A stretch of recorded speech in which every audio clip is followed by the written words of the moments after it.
Ladies and gentlemen, welcome to the Speaker's Den 326 Toastmasters meeting. Despite numerous challenges, members not being, we are still going ahead with the meeting because we do not want to break the flow and the momentum. But I'm sure Speaker's Den has always conducted meetings. We've never cancelled our meetings for whatever reasons because the show must go on. And we've always ensured that in small meetings where the members are less, we've always ensured there is a quality meeting that we provide. And I'm so glad that we have a few guests today. So before we start the meeting, our club has a few ground rules. The first one is to please turn off your phone or put them on silent mode so as to ensure not to disturb anybody who's speaking. Secondly, please refrain from making movements while the speaker is on stage, again, to ensure that they don't get distracted. And finally, please be mindful while speaking about sensitive topics like sex, politics, and religion so as to not hurt anybody's sentiments. Having laid down the ground rules, I would like to now pass on the baton to our presiding officer for today, somebody who has been a champion speaker, I think the backbone of our club, very well known across the district, somebody who's known as a very approachable, friendly, and a go-getter. Ladies and gentlemen, with a huge round of applause, please help me welcome on stage Toastmasters Sankhya. Thank you so much, Toastmasters Sonal, and a very good morning, dear Toastmasters and our lovely guests. So today, my role as the presiding officer for today's meeting. Let me start our today's meeting number 312 with a clap. So before I take the meeting forward, I see we have a lovely guest with all of us. And I would request everyone to switch on the camera and until there is a bandwidth issue. Because it's a virtual environment, it will be great and it will be truly interactive, especially with your camera switched on. So with that, I would like to take the guest's small intro. You can give that about yourself and what makes you come to the Toastmasters Club, right? Thanks, Sakshi, for switching on the video in the first as a guest. Super. So, Sakshi, I would like to take the opportunity to take your introduction on the first go. Hi, everyone. My name is Sakshi. I'm currently putting up in Bangalore, but I hail from Punjab.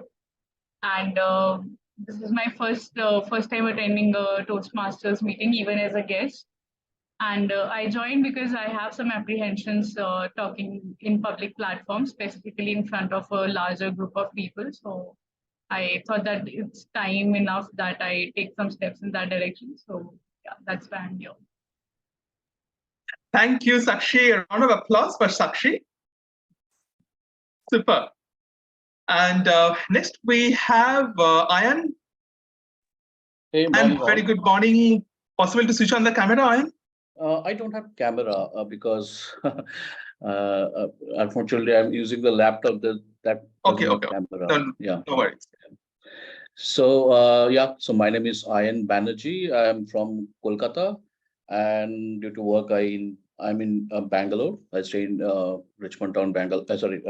Indiranagar, Bangalore. I work for a gaming company, mobile gaming company. So due to like a lot of conversation, so I feel like I'm pretty much lack in terms of communication. So that's what I like to join or join Toastmasters Club. Sure. Thanks, Ayan. A round of applause for Ayan. Yeah. And we also have Yashraj. Yashraj, very good morning.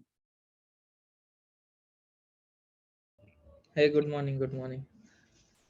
So this is also my first session. So I got to know about Toastmaster while searching from my colleague, and I'm working in Bangalore. Basically, I'm from Maharashtra.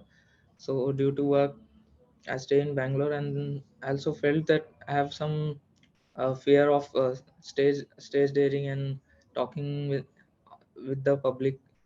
So I just thought, yeah, I'll start and take a step towards the progress. Yeah. Absolutely. Thanks, Yash, for taking time out for that. And a round of applause for Yashraj. Thank you. So do we call you Yashraj or Yash? Yes. Yash? That is Okay, super. Thanks, Yash. So next we have Vijay. Hi, Vijay. Very good morning.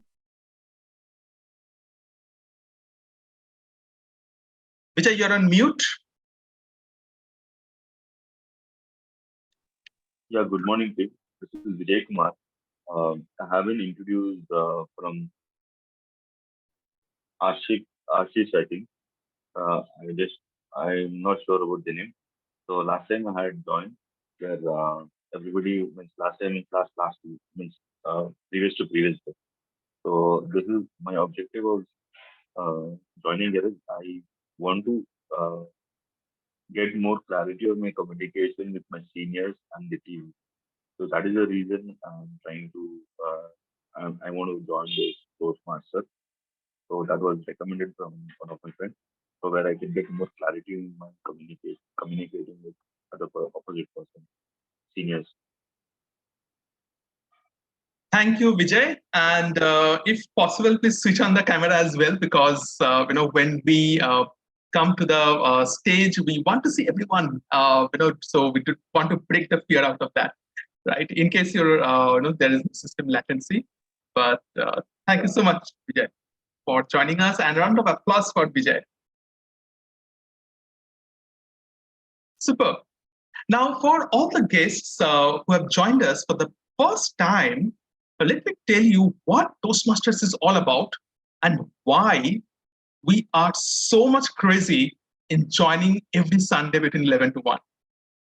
Now, Toastmasters International is a worldwide non-profit educational organization that empowers individuals to become more effective communicators and leaders.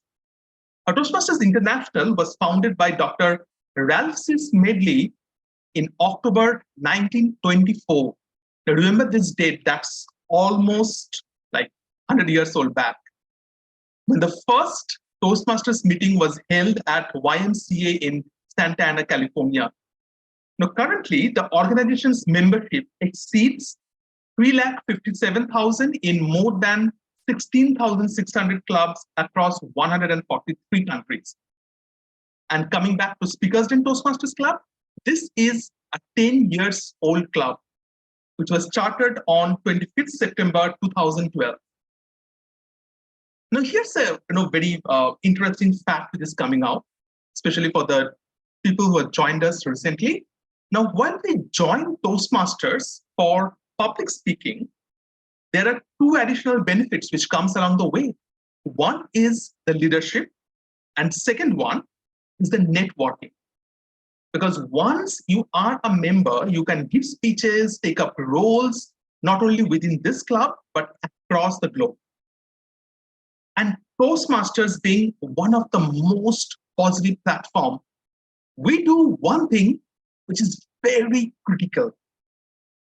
We break fear. The fear of public speaking, that unknown fear that what will happen if I fail, or if I forget my lines? What will other people think of me? Let me assure you, as Speakers Den Toastmasters, we encourage you to fail, because we constantly push our members, don't be shy, speak up.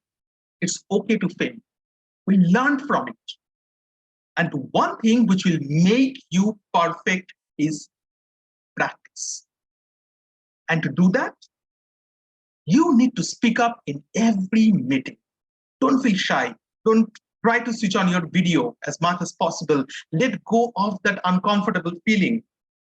And when someone speaks up, as an audience, we do something interesting.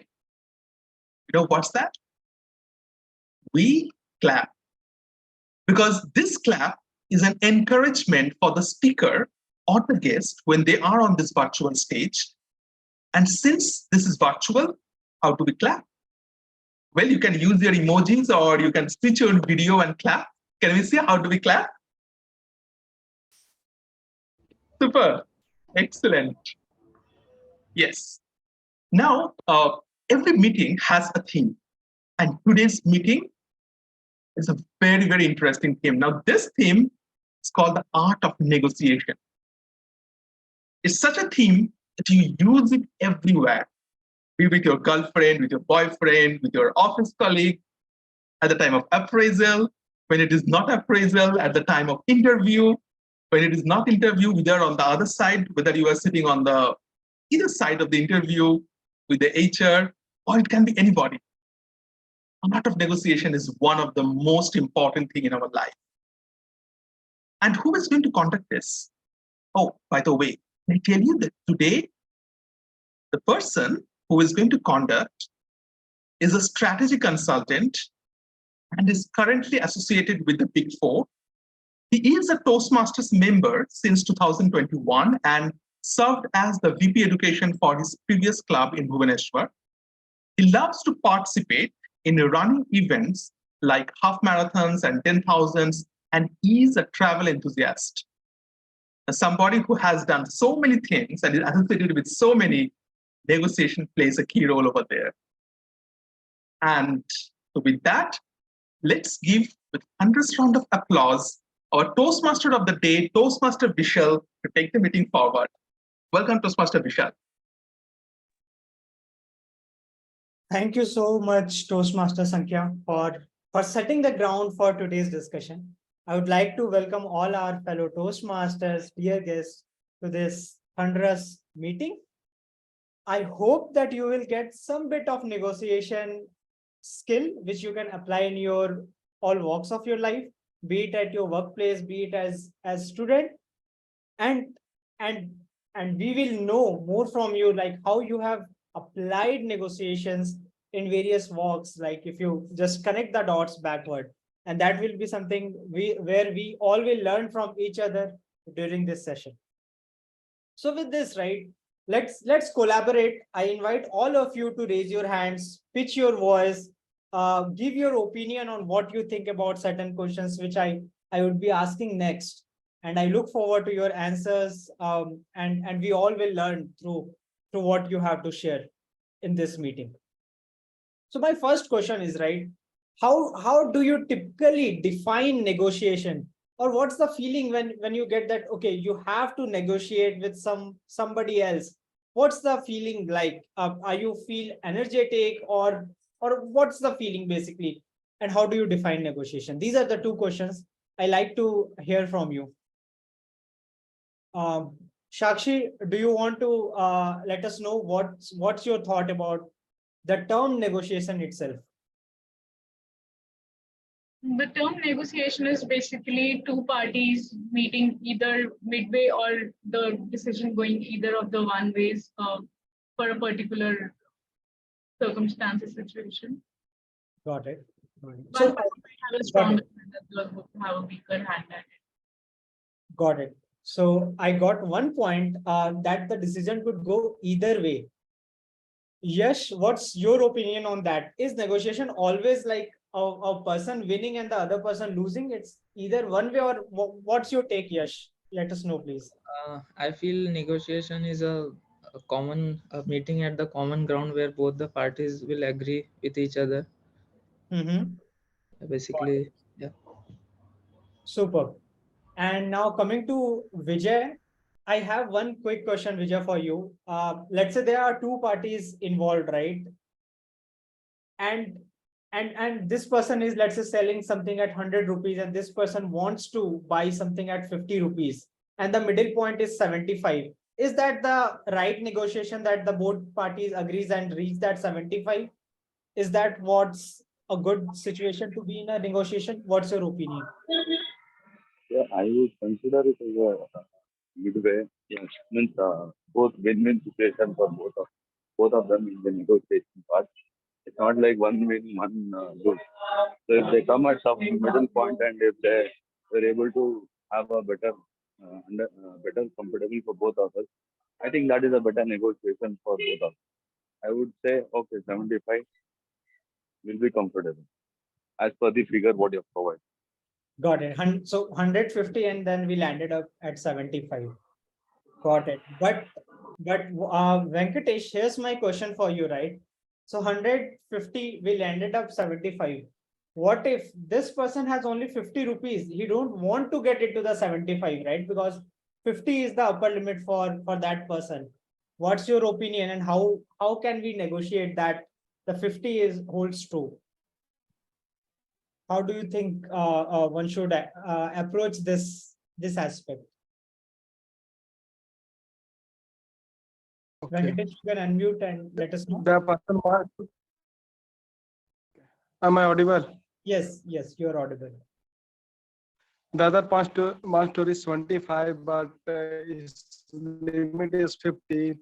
So the other party can help him or give him 25 points, and later in future, and when he have over 75, the other person who has taken 25 points in future, maybe 1 year or 2 year, or maybe in few months, he can return that 25 to other person. This way he can negotiate with other person. Got it. So good to know your opinion, Venkatesh. And Thank as we go forward, right, I'll explain from a book which I have read recently. And this is the book basically, Never Split the Difference. I think it's a bit hazy, but yeah, the book name is Never Split the Difference. Yeah. So this is the book, Never Split the Difference. I think it's coming in the opposite direction, but that's the book. And it's been authored by Chris Voss. Yeah, and this particular author, right, he has acted as an FBI hostage negotiator for more than 2 decades, that's 20 years. And he has captured some of his finding from his experience. And he thought of writing this book, thinking that he has done negotiation in such a critical situation, right? Whether it's when the thing is a life is in danger. So if the negotiation fails, someone will die. And if the negotiation is successful, someone is saved. So that's probably the limit where a negotiation could play. And this book coming from him is something where he has addressed lots of situations which we can apply in our day-to-day life, which might not be of that stage or that severity, but still we can implement something for our own benefits. Now, few other questions, right? And I would like all of you to think backwards from your school days, from your MBA or BTech or any graduates days, right? And let us know some incident where you have applied negotiation, maybe to get one extra mark in your mark sheet from your teachers, or something interesting, right? Shankya, do you want to let us know about some incident? Oh yes, that actually quickly reminds me of the time. When I was in class 5 or 6, maybe we had this unit test, and so everybody got the usual marks. There was this one guy who was desperate to get the full marks. So the total test I still remember was 20, and this guy got 19, and he was still very unhappy that why didn't he got the extra marks. So in order to convince the teacher, he brought a fruit cake made by his mom the next day, presented to the teacher, and says, "Ma'am, sir, my mom made it for you." And the teacher was very happy. He opened the tiffin box, and he was a bit crazy as well. So he started eating the fruit cake at that point of time. And once he's done with that, then he slowly took out the answer script and presented it to the teacher. He said, "Sir, get one extra mark, please." You know, and the teacher was very smart. He just took their answer script and he said, "No, I think everything is fine." But the cake was really delicious. And he just shut the tiffin box, gave the answer script, and that's it. And everybody who was there watching was burst out laughing like anything. So that was one incident when negotiation got failed, or with the other way, I can also say. Got it. So yeah, I mean, that's a very funny incident. So thanks, Sankhya, for sharing this. I remember, right? I mean, in my childhood days, when I have to, let's say, get a mobile, my first mobile, then I had to do a 2-day of hunger strike, and that's how I was able to get a mobile phone from my parents. So that's another way of negotiation. Those were the days, but yeah, I mean, it was an emotional atyachar, as we say, but again, an aspect of negotiation. Okay, so Dr. Pasha, so one quick question, Dr. Pasha. I know you are a dentist by profession, right? So have you ever seen this negotiation happening, or a incident which you want to share with us, right? Where a patient is asking, or you are negotiating with the patient, and how typically it goes in a brief manner, if you could let us know. Dr. Pasha, you are on mute.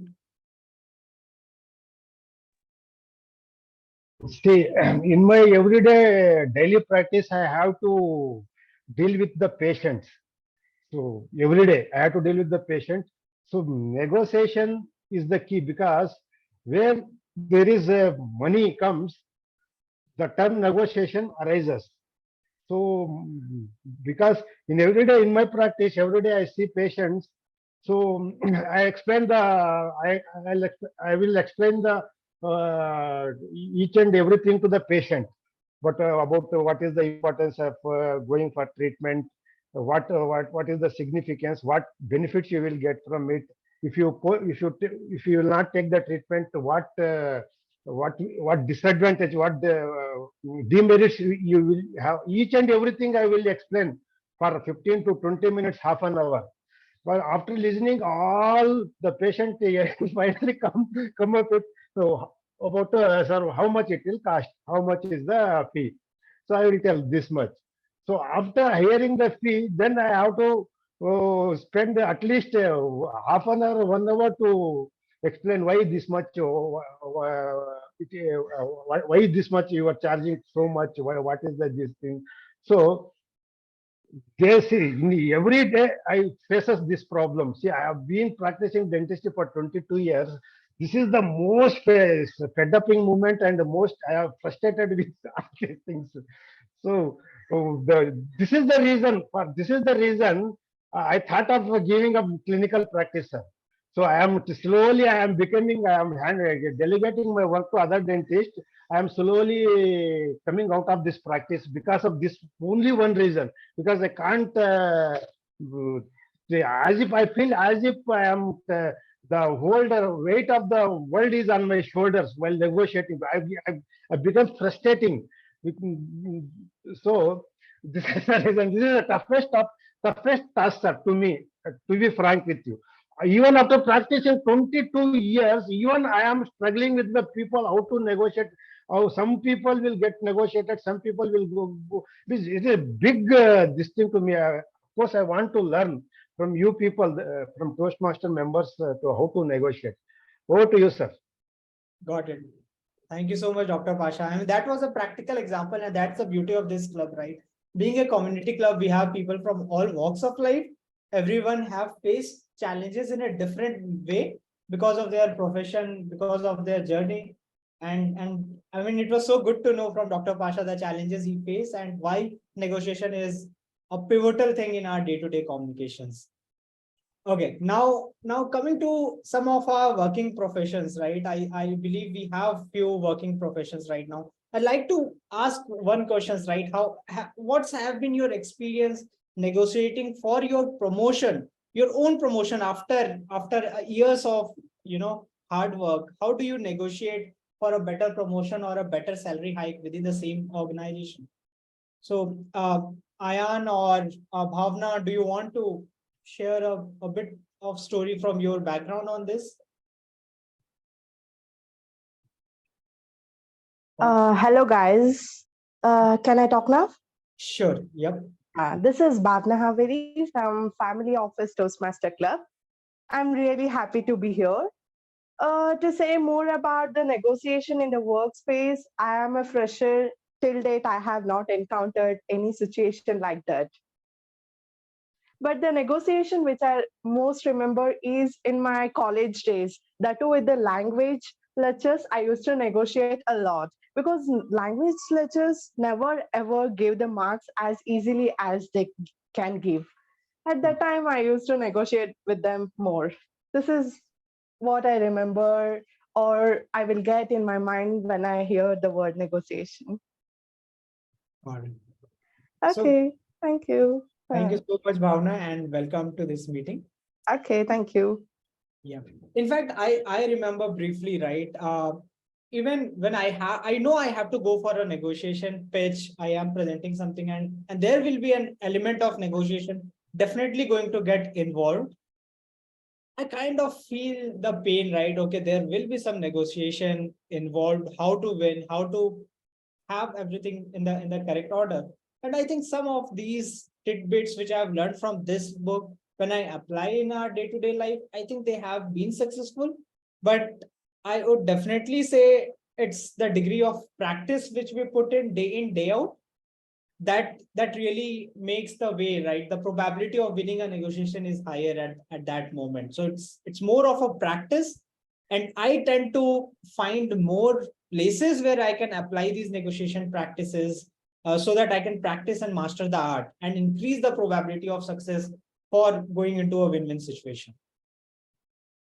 Got it. Now I'll towards the middle of this engagement, right? I'll explain some of the framework which I have learned during my MBA days, and probably it will be useful for some of you to apply in your day-to-day practice as well. And some tips from the book which I have learned, I'll able to disseminate this information with all of you.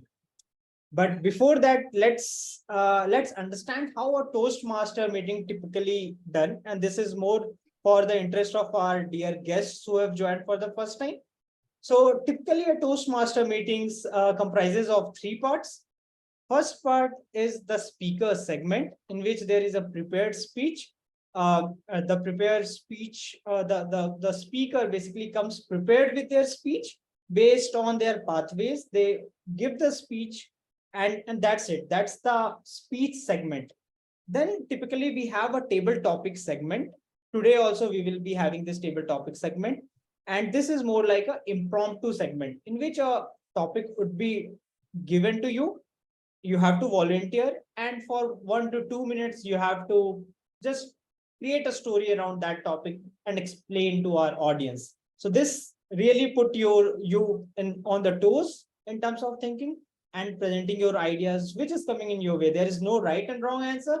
It's just you have to present whatever is coming when you think this topic. And it's an impromptu topic, as simple as that. And the last segment, which I think is very critical in the learning journey, is the evaluation segment. In this evaluation segment, even the speakers get evaluated, and we learn from our general evaluator and the tag teams what all things we can improve upon. With this, let me welcome our general evaluator for the day, Toastmaster Shankya. I would request Toastmaster Shankya to let us know what the role of a general evaluator is, and introduce to the tag teams for us to know the tag teams better. Let's give a round of applause and welcome Toastmaster Sankhya, who have already narrated a beautiful story. And I always find it interesting to hear from him. His speech and his way of narration is a music to our ears. With this, let's give a round of applause and welcome Toastmaster Sankhya GE for today's session. Thank you so much, Toastmaster Vishal. And again, very good morning, everyone. So as the general evaluator for today's meeting, now this role is very critical because this role entails me that I will be observing the meeting from the beginning till the end, and will at the end of the meeting, I will be coming back and give a report that what went well in the meeting and what could have been worked upon. So this is the role of the general evaluator, and normally, we would have a team of tag called the timer, the R counter, and the grammarian.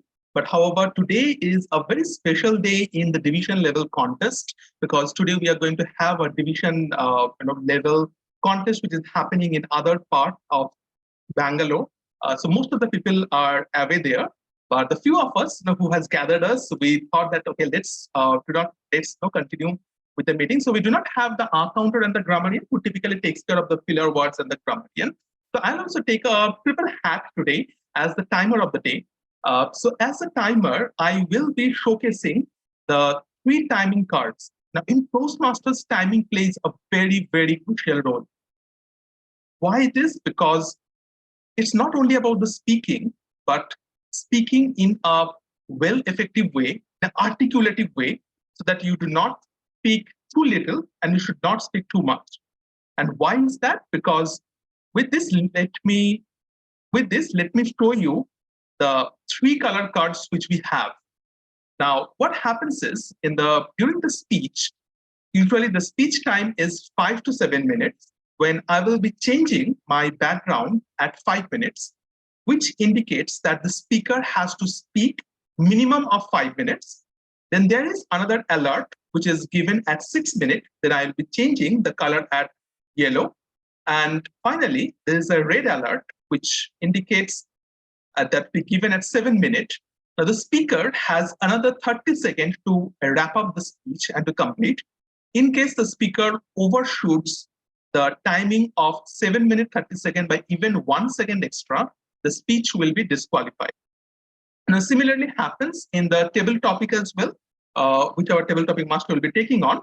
So there we have a speech of 1 to 2 minutes, which means that the 1 minute will be minimum 1 minute. The green card will be shown at 1 minute 30, the yellow card and the red card at 2 minutes.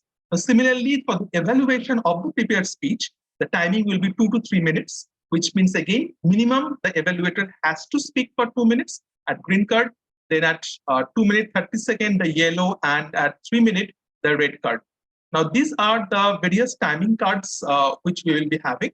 And with that, I will also be presenting the timing sheet at the end of the meeting along with my general evaluation. Now, to let me take it forward, I would now hand over the baton to Toastmaster Vishal. Thank you so much, General Evaluator Toastmaster Sankhya.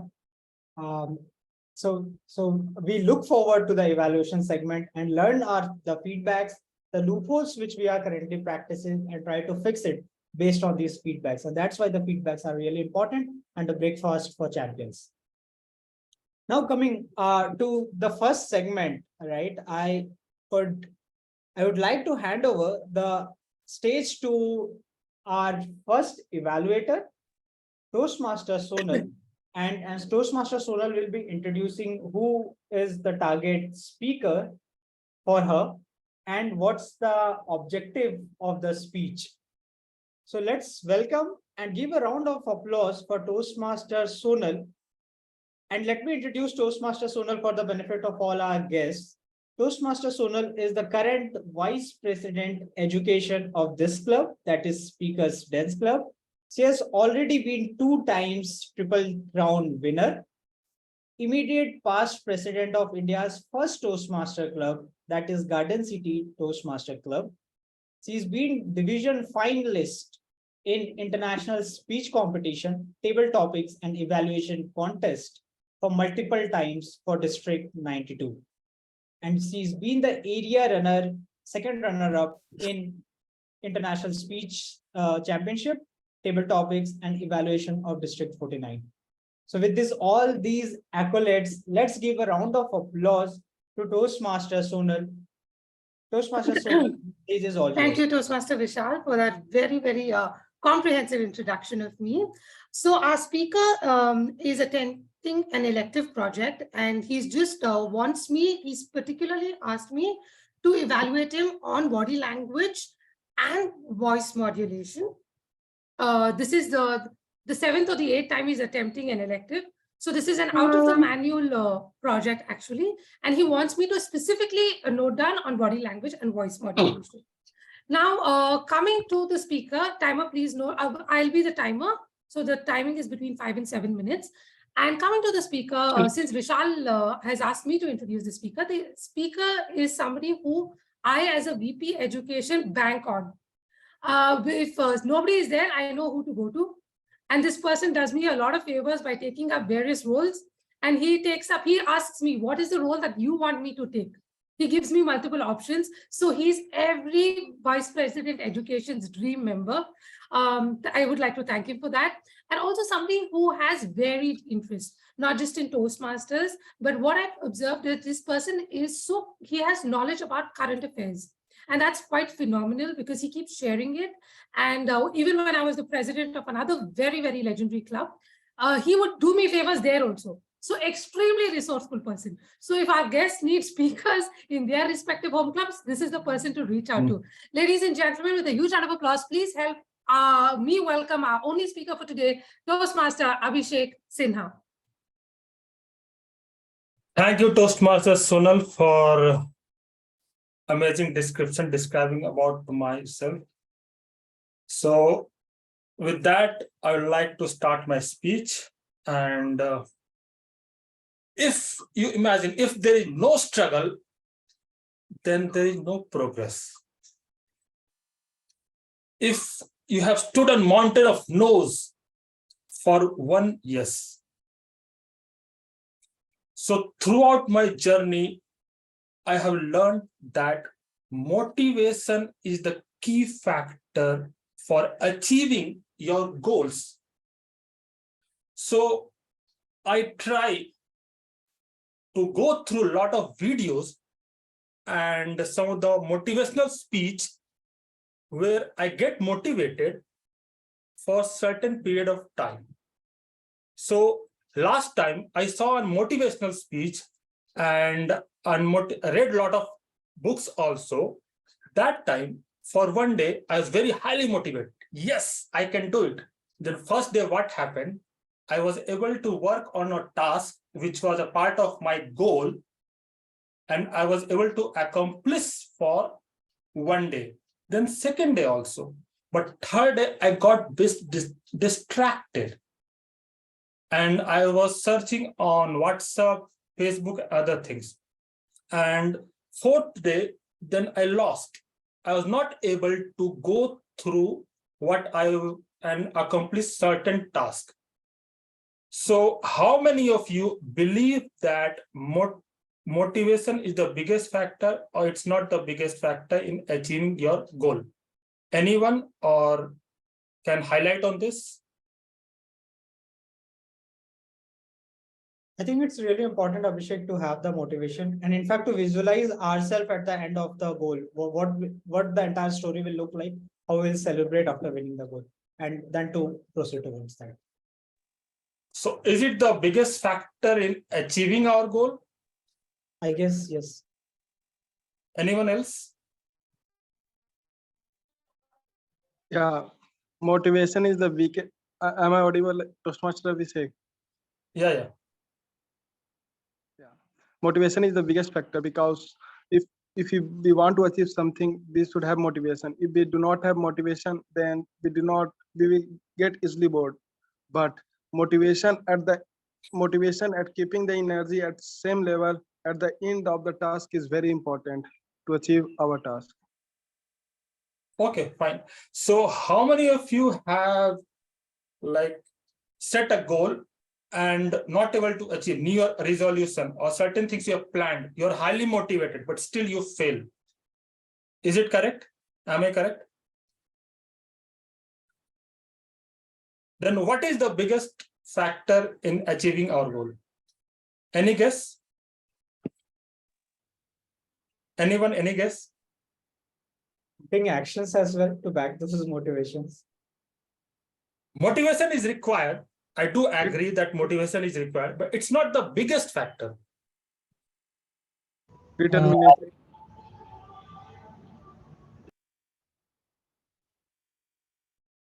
Okay. So before I proceed further, I would like everyone to take a deep breath. Just take a deep breath from your abdomen.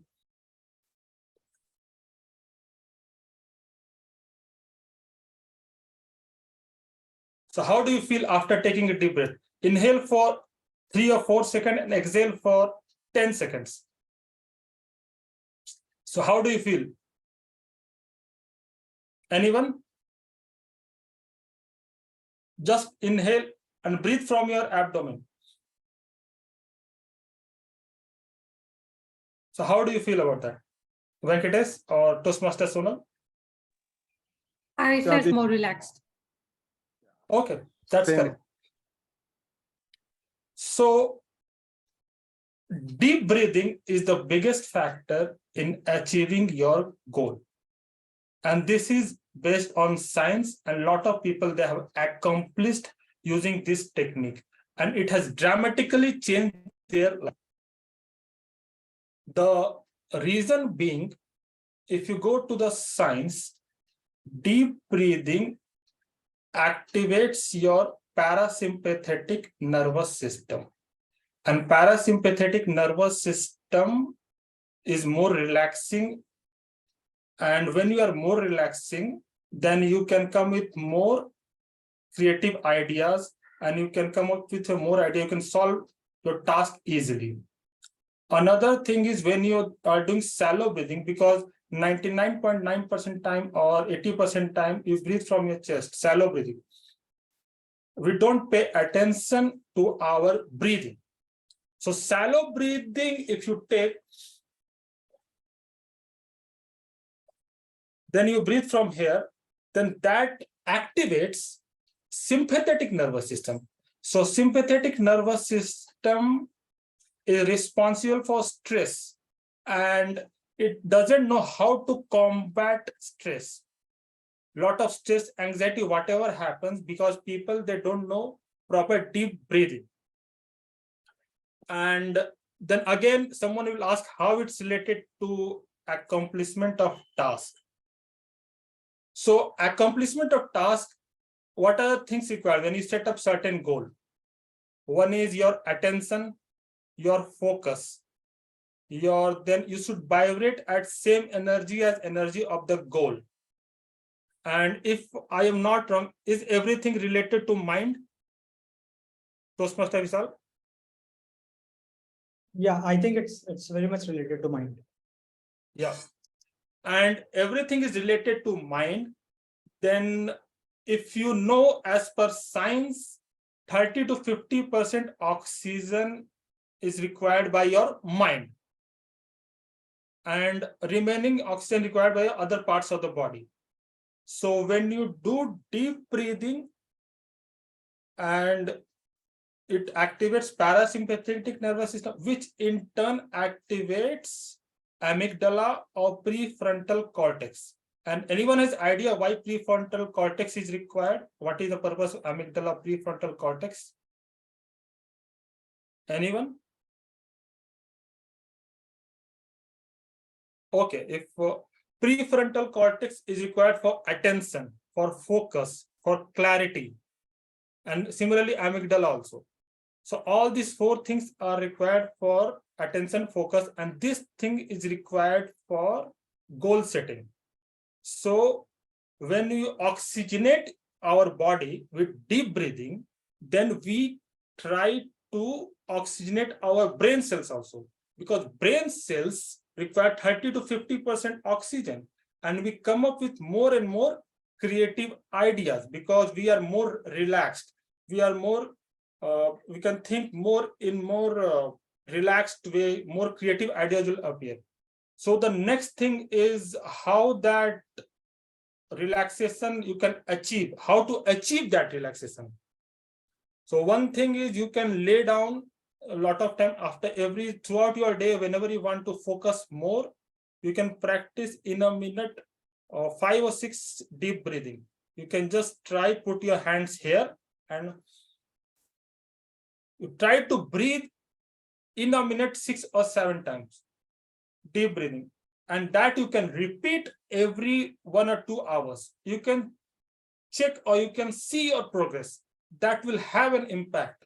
That will change your entire life, because all the meditation or some of the yogic exercise also that points out for deep breathing itself, that relates to deep breathing itself. So everything is related to deep breathing, because deep breathing relaxes your mind, activates your parasympathetic nervous system, which in turn activates your amygdala, prefrontal cortex, and you will be able to achieve your goal. And apart from that, lot of other things also you can achieve, which is your like you can overcome anxiety, BP, sugar, a lot of other things also. So To summarize, deep breathing is very important for achievement of our goals, to become a better person and to get rid of lot of disease also. So over to you, Toastmaster Vishal. Thank you so much, Toastmaster Abhishek. I request all our members and guests to give a round of applause to this wonderful speech. And thank you so much, Toastmaster Abhishek, for letting us know the importance, the ingredients, and what's all works beyond motivation. Toastmaster Sonal, I know today we are not going the conventional way. Please, over chat once you are ready with your evaluation. Yeah, I'm ready with my evaluation. Got it. So we will have the speakers evaluation segment now, and then we will carry forward with our discussions. Yes, because I'm not well, so I want to leave. So that's precisely why. Thank you for accommodating this request, Mr. T. Modi. So, Mr. Toastmaster of the day, fellow Toastmasters, and Toastmaster Abhishek in particular. Toastmaster Abhishek, what I liked about your speech was that you spoke about a very relatable topic, that is motivation. So all of us could relate to it. So high relatability factor. The second is I like how you organized it and you gave us a solution. You said how deep breathing. You also took us through an experience. You gave us a live demo. You made us do it. That's how you involve audience. You ask questions, you make us do it. That's the best part of your speech, a standout element for me. Now coming to what I liked about your speech was that you spoke with authority, you spoke with conviction. You knew what you were talking. This was a subject that is something very close to your heart. And that conviction or that compelling nature, it's very compelling to you. And that's why you made it compelling for us. You spoke with conviction, you spoke with confidence, because you have been there and done that. So you had authority over your subject. So these are the things that I liked about your speech. Now, to take this speech of yours to the next level or a notch higher, I have a few suggestions for you. Firstly, when you're talking about motivation, I wish you had at least stood up or at least adjusted the camera in such a way I could see you up to the torso, because motivation is something where you invigorate people to do something. You have to move them to do something. So had you stood up, we also would have sat up and take notice of you. Hey, he's doing something inspirational.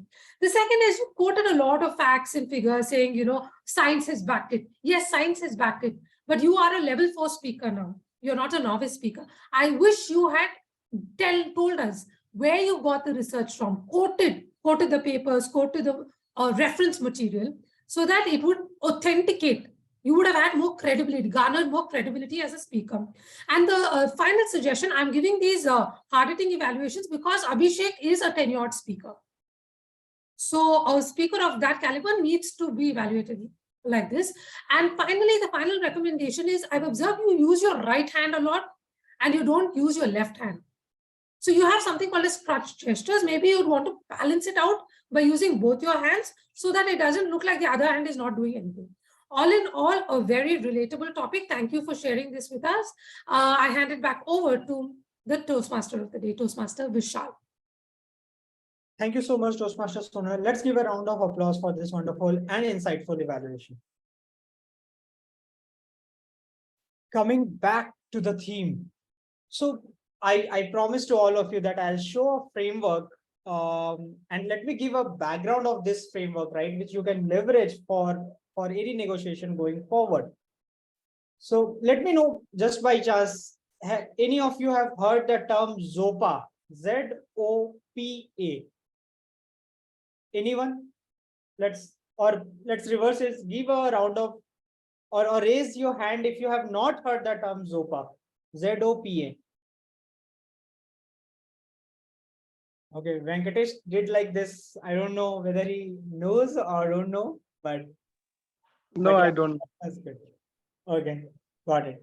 So this ZOPA term, right? It stands for Zone of Potential Agreement, and this is a very famous framework which was coined by two scientists who were also professors, and they worked. And the name of those two scientists are Roger Fisher and William Ury, and they coined this term ZOPA, which stands for Zone of Potential Agreement. let me share my screen so that you will be able to visualize what it actually looks like. Let me know once my slides are visible.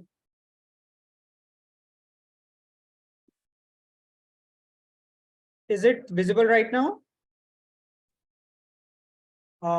Could anyone confirm once? Yes, it is. Perfect. Okay, give me 1 second.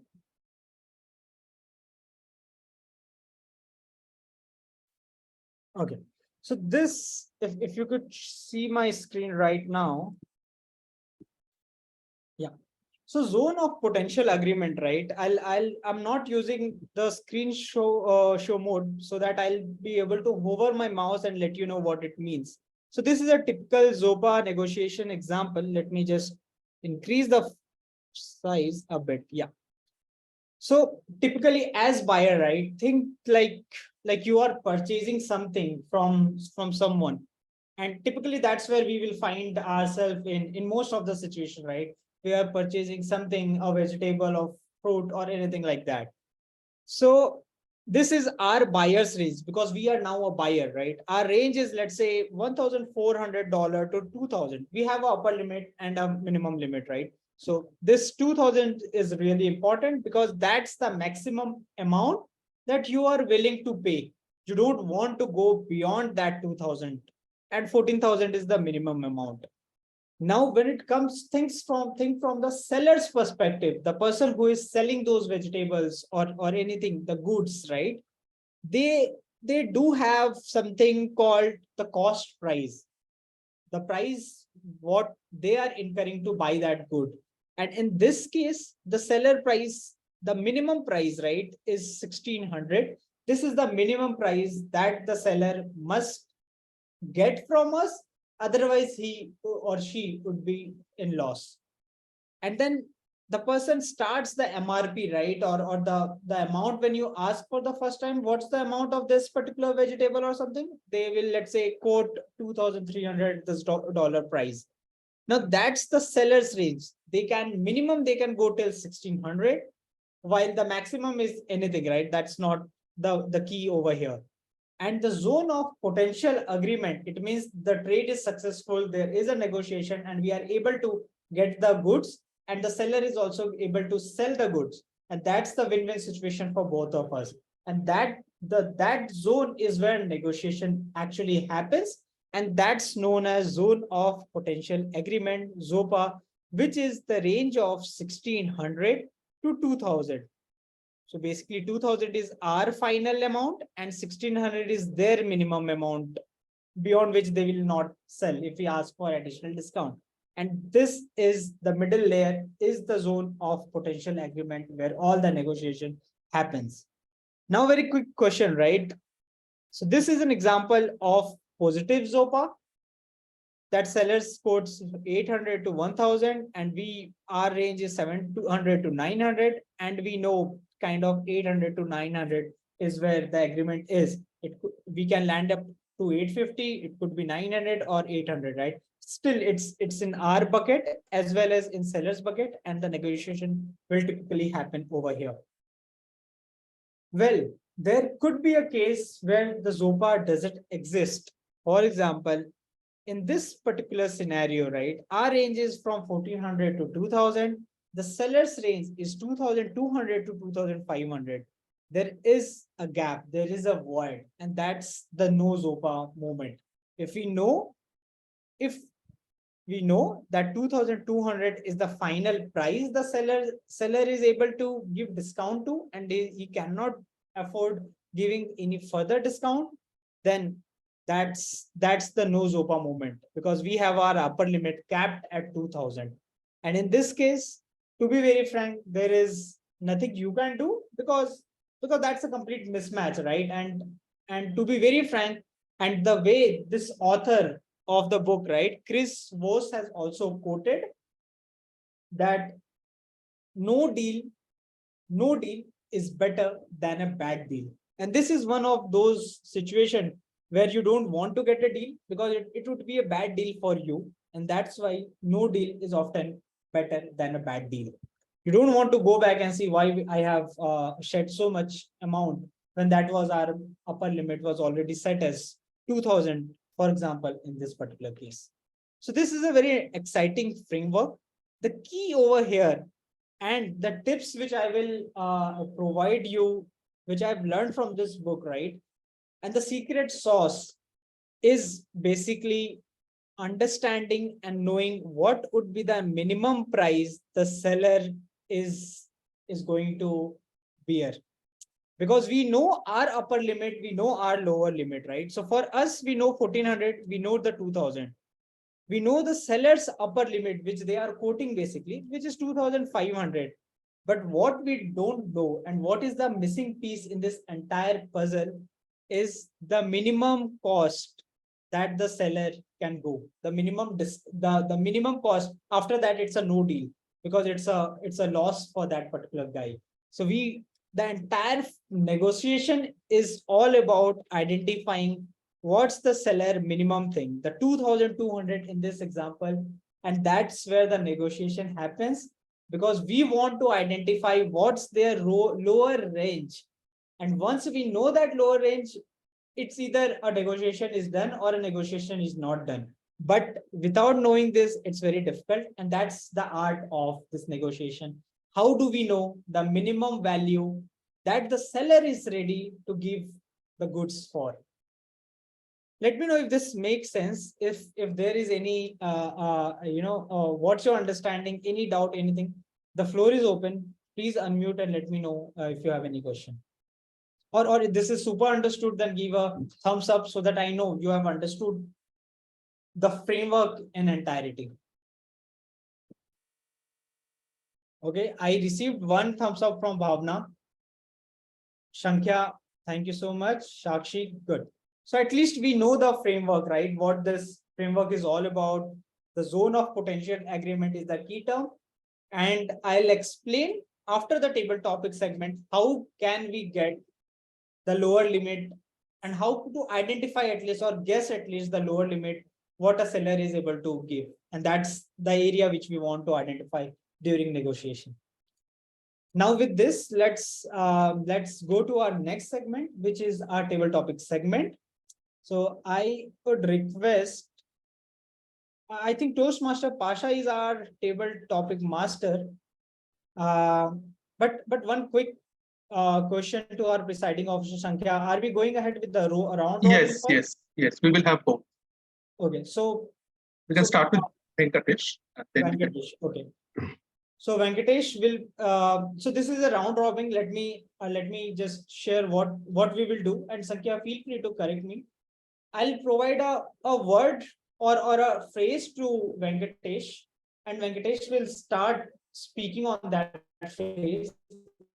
And the moment Venkatesh stops, Venkatesh will let us know who will be the next speaker, and they will continue the story. And we will all go in a round robin fashion. Is this understanding correct, Sankhya? Yeah, actually, the phrase will be given by Venkatesh because he's the round robin master, and he will pick up. He will give us a phrase or maybe a sentence to start with, and then he will assign the speaker. So, for example, he assigned it to me, so I will speak on that story. And once he says stop, it can be in the in an incomplete story, and he can say stop. And then I will stop, and then he will again ask another speaker. Another speaker will carry that story from where I ended. And at the end, we will see that the story, can flow in a very different direction as well. So that's the fun of it. Absolutely.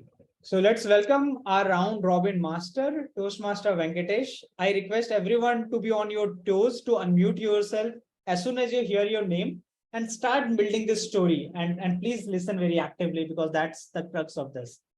Toastmaster Venkatesh, stage is all set. We are eager to have you as the round robin master. Please start the journey. Thank you, Toastmaster Vishal, for your wonderful introduction. First, before starting, I would like to, am I audible and clear? Yes. Okay, thank you. So I will start the topic, and it will help you. It in like SRT, it is known as situation reaction test, and how you react to the situation. So I will start the topic. imagine we 12 members residing in a remote village near national park like Vanagatta National Park. And every year, think Toastmaster Sankhya has leading a good harvest and and our village panchayat awards him every year.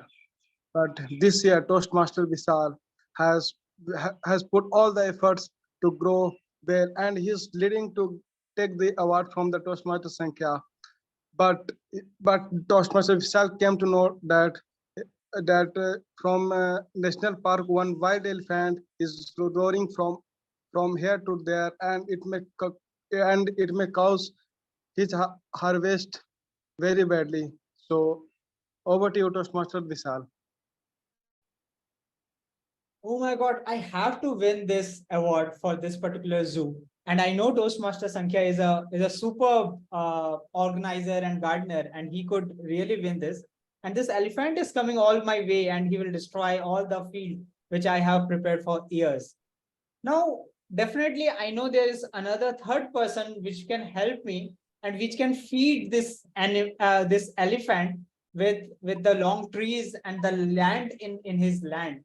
And I think that person is none other than Yash, because he has another land which can really attract the elephant. So kind of I would like and pray and leverage whatever by hook or by crook that I divert the elephant from my side of the zoo or the jungle to Yash side, which is the third person, and let him handle. He has his land. I believe he can handle it much more precisely and much better. So the elephant is on its way to Yash's land, and let's see what he has to offer. Definitely. So, considering Vishal as my friend, and I've not participating in the competition, also I would take and divert the elephant towards my field, and somehow give him some part, and would like to trap him and give the another direction, so that it could not harm my field also, and not his field also. Yeah. So after that, whenever he will feel that he is happy in my field, I'll ask uh, Dr. Pasha to help me to uh, trap him, or give some medicine to make him sleep or something, or he can go towards the jungle back.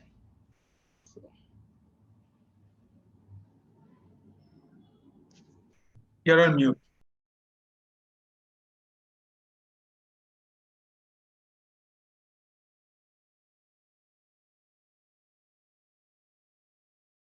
Again, you are on mute.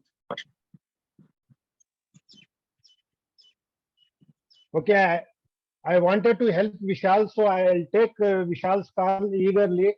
So seriously, I'll start preparing for my anesthesia. I'll take one big injection, so one with a very good barrel syringe. So I'll start preparing anesthesia, and I'll shoot anesthetic injection onto the elephant, so that it will become temporarily unconscious. So once it will become temporarily unconscious, we can shift the elephant to its original place. By that way, I'll help Yashraj, as he is my friend. Over to you. Over to you. Over to Sankhya sir. Okay. Thank you, Dr. Pasha, for putting the elephant to sleep. And that's when I realized I, as a motivational speaker, was dreaming about all these elephants, because after a few minutes, next day, I will have my one-to-one appraisal meeting with my boss. And for all this time, I was thinking my boss as that elephant who is roaming here and there, destroying everybody's life and crops and everything. So the moment I opened up my eyes, I said, oh my God, what am I going to do? Because my boss is like an elephant, and when the elephant is in the room, I don't know what to do. So in order to do that, in order to think more, I call up my friend, Sakshi. Sakshi, over to you. So yeah, I receive a call from you, my good friend Sankhya, and I try to calm you down. I ask you questions that are you prepared for this appraisal? And since you're so worried, I tell you to just take some deep breaths. It will help you calm down. And I ask you that you prepare some notes and prepare some notes beforehand for your meeting with your boss, because it won't be as scary as you think it is. You've done a good work, and rather than being scared, you should be confident. um, so yeah, I ask you that in case you have any doubts, you've done so well on the previous project, you can probably reach out to your previous project manager and they'll be able to give you a better advice. So yeah, over to you, project manager Sonal. Sonal may not be in that call. You can hand it over to somebody else. To Bhavna.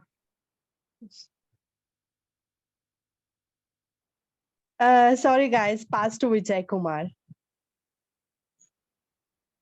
Yeah, thank you. So project manager, I would start. Project manager reported, told me that Sankhya has done so these things. So and it was not kind of escalation. It was kind of uh, good words. What they had told me that Sankhya has done the good job in releasing the project, and the team has very well appreciated Sankhya the way they supported the team to get the work done. And the project manager is happy on releasing the project on time. So and the client is happy, and it is a very good user-friendly project for the people around people for the society. Yes. Hope nobody is there, so I don't have to transfer to anyone here. Anjani Ayan is there. Okay. Anjali, over to Anjali. As Sankhya said that he made a report and submitted to the manager. So a manager was happy that he was winning the award for past years. But as Vishal putting his whole effort to win that competition in a field. So as Vishal noticed that Sankhya was using technology to build to grow more trees. So Vishal thought that why should not I use? So Vishal went to his friend and asked to help him in order to grow more trees. So he went there, take the support of the friends and grow too much trees and create a healthy competition between Sankhya and Vishal. By seeing this competition, manager got very happy that from this competition we are getting more profit and attracted by the people from various states. And our government was shocked to see that in a short span of time, how this zoo is growing too much, how the greenery is expanding too much. After that, government said that this time we will have two winners, Sankhya and Vishal. So over to you, Toastmaster Ayan. Yeah, so I think we need to think about that. The how we can use elephant to grow more to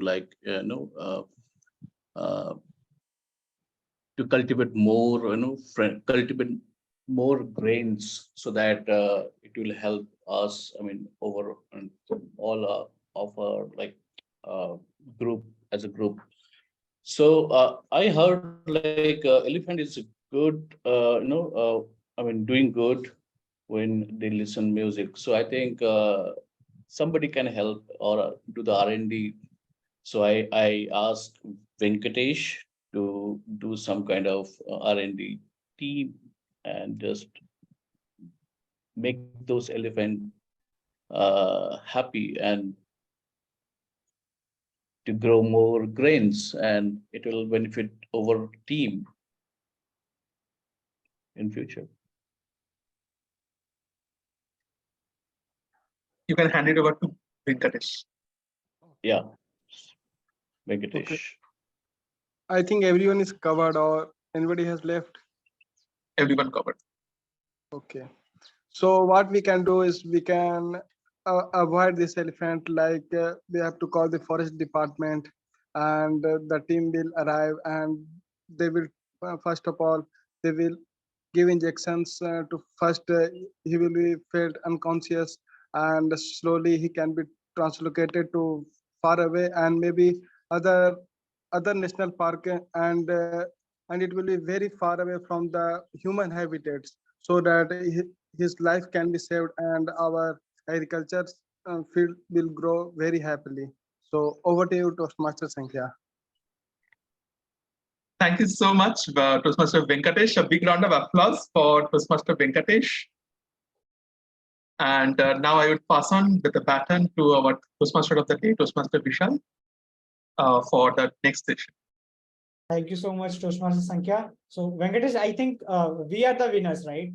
Sankhya and I'm a bit curious on the winning part. I think everybody is the winner actually at the end of the day. No, absolutely. Yeah, I was just kidding. But yeah, that's a good round robin discussion and wonderful story that we have collaborated and built up. Now, moving to our next segment, which is the table topic masters segment, I would like to hand over the stage to our very own Toastmaster Pasha to run the show and run this table topic segment. I encourage all our guests to participate because this is the time where you put whatever you have heard in action and rise up to the occasion in this table topic impromptu segment. You take Handing it over to Toastmaster Pasha. So, good morning, fellow Toastmaster, most welcome guest. Myself, Dr. Pasha. Today I am your table topic master. So, for the benefit of our new members and guests, I want you to tell you what is table topics. Table topics is each speaker will be given a topic. He or she has to speak for 1 or 2 minutes. So what is the importance of this table topic? So what is importance is it helps us to improve our vital communication skills like listening, organizing, and delivering. So since I joined the Toastmaster, this impromptu speaking. Impromptu means without being prepared, without being organized, one has to speak and deliver at the spot. It is a very beneficial. It has helped me a lot since ever I joined Toastmaster to improve my communication skills. So I want you to take part. I want you to take part, each and every one, to improve their communication skills. Okay. Today I have very simple and very interesting topics. Need not to be panic. So who will be see the structure is each member will be given 1 to 2 minutes. The maximum period is 2 minutes, and a buffer period of 30 seconds. Means it means 2 minutes 30 seconds is the maximum time, and the minimum qualifying time is one has to speak for at least 1 minute. Less than 1 minute will be disqualifying time. He'll be disqualified, and more than 2 minutes 30 seconds, the speaker will be disqualified. These are the ground rules. Okay. So is it clear? See, if any doubt for any guest or new members, they can most welcome. Okay, who will be going to volunteer first?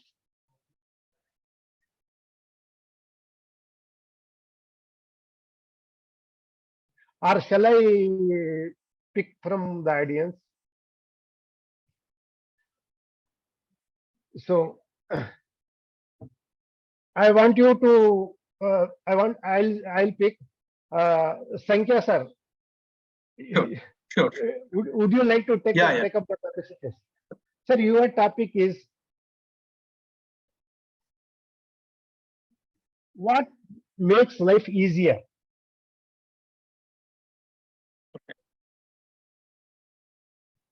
What makes life easier? Well, that's something which I have been thinking for a long, long time. And then I read a lot of self-help books. Then I also hear a lot of motivational quotes, motivational speakers. And what I came to know about what makes life easier is not a straightforward answer. Interesting. Because sometimes that depends on what is our goal. Is our goal is to earn more money? Then how are we going to earn more money? Is it through business? Is it through going through a job? Now, when we step into a new zone, we will face a lot of difficulties. We will think that nothing is happening, but then life will become tougher and tougher and tougher. But as you grow on that journey, you realize that what are the ways you can play around with it.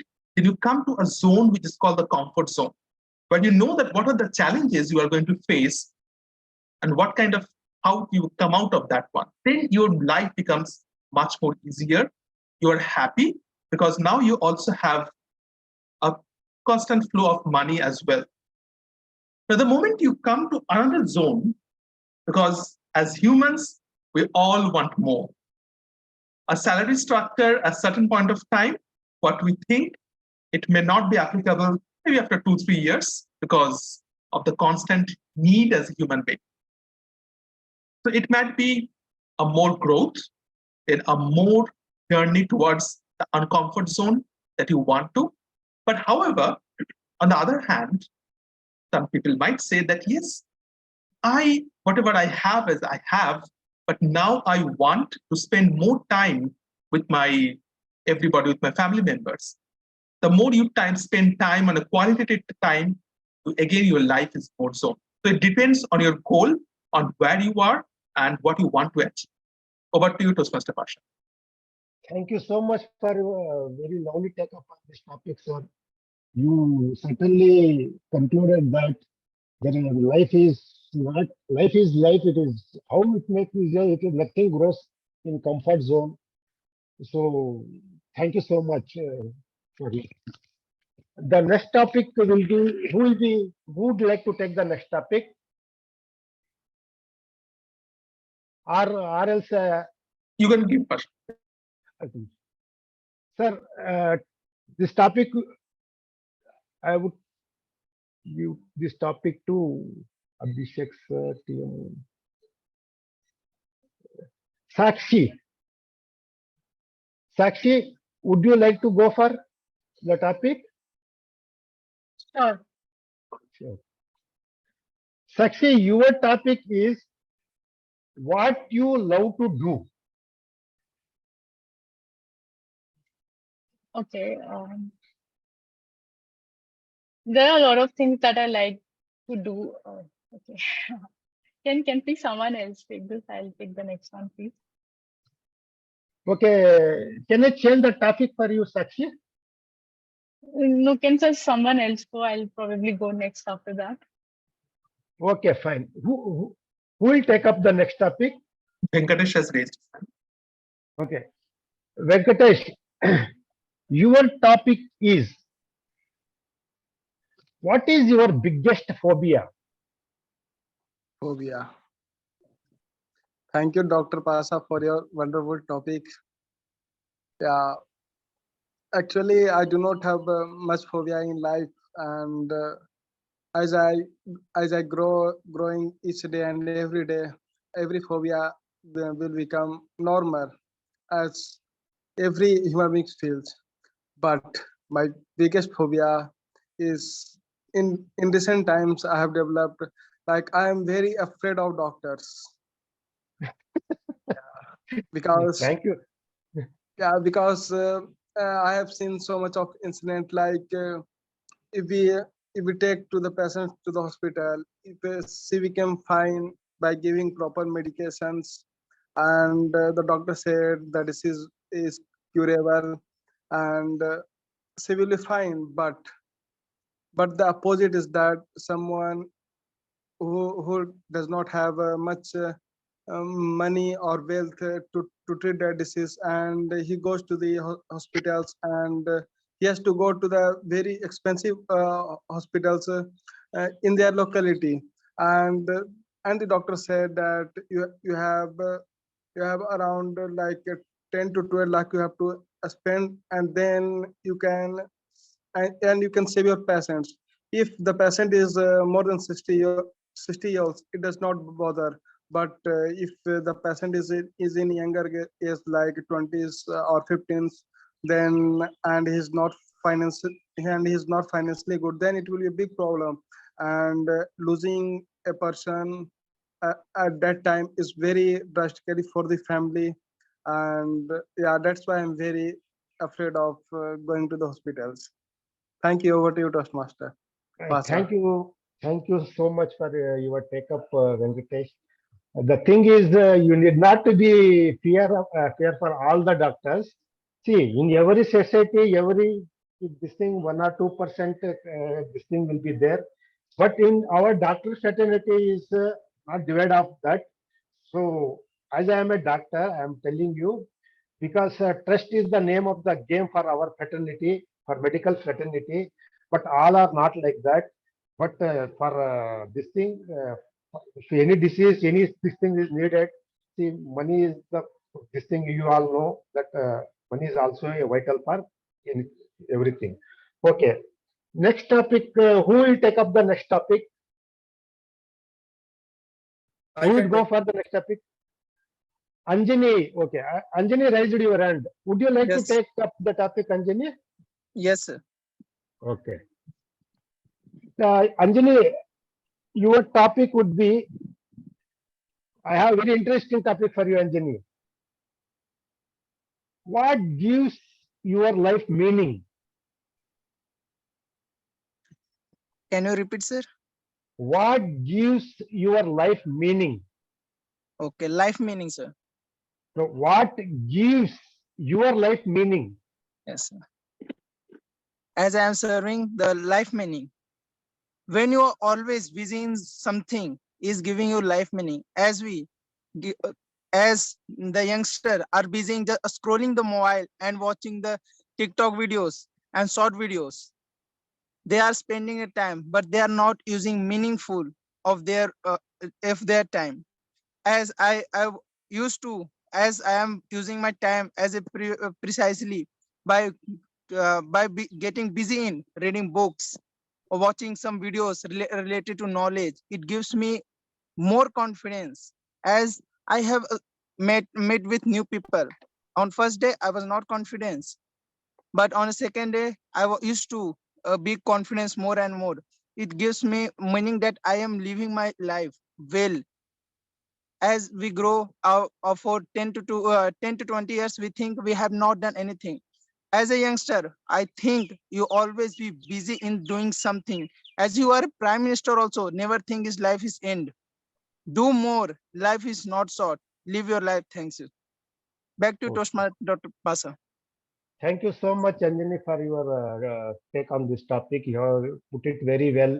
That time management is life management. So we have to manage our time. Have to be disciplined. Have to have to be set goals. We have to be visionary. We have to dream big. We have to accordingly.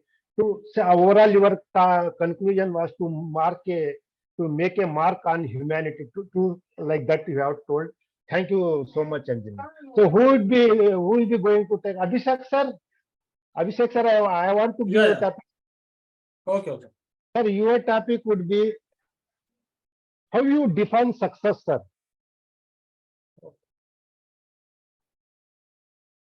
So success means different to everyone. Yes. For a person who is very materialistic, success will mean to earn more and more money, to become VP or to become CEO of the company. For a person who is inclined towards health or towards upliftment of oneself, he will be pursuing inner happiness. And success, for him, success will be to be happy in whatever he does, to pay attention to the process of work. In other words, if someone is inclined to be spiritual or tries to be happy every day, every time, then success for him will be just be relaxed, pay attention to the process of work, and do vibrate. The way you vibrate also affects everyone. So vibrate in a higher goal, vibrate so that you can impact other people. Because for forest to be green, each tree should be green.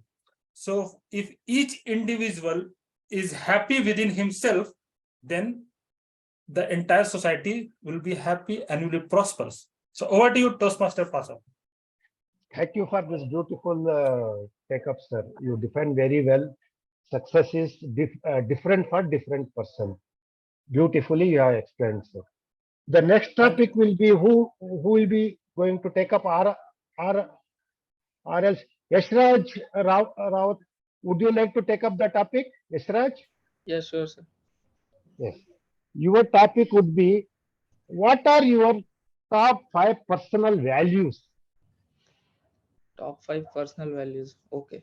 So I will put in such a way like I like to evaluate myself on the regular basis, because our personalities and we are defined from our values, I feel. So I read a lot of books and I was sticking to few values in my life. So first one is like true to be yourself and others, whatever it might be. Second would be be consistent and do what you are saying, like stay marked to your words. The third thing is be helpful, be careful with the other people's. The fourth thing I felt is power is undistributed in all over the world.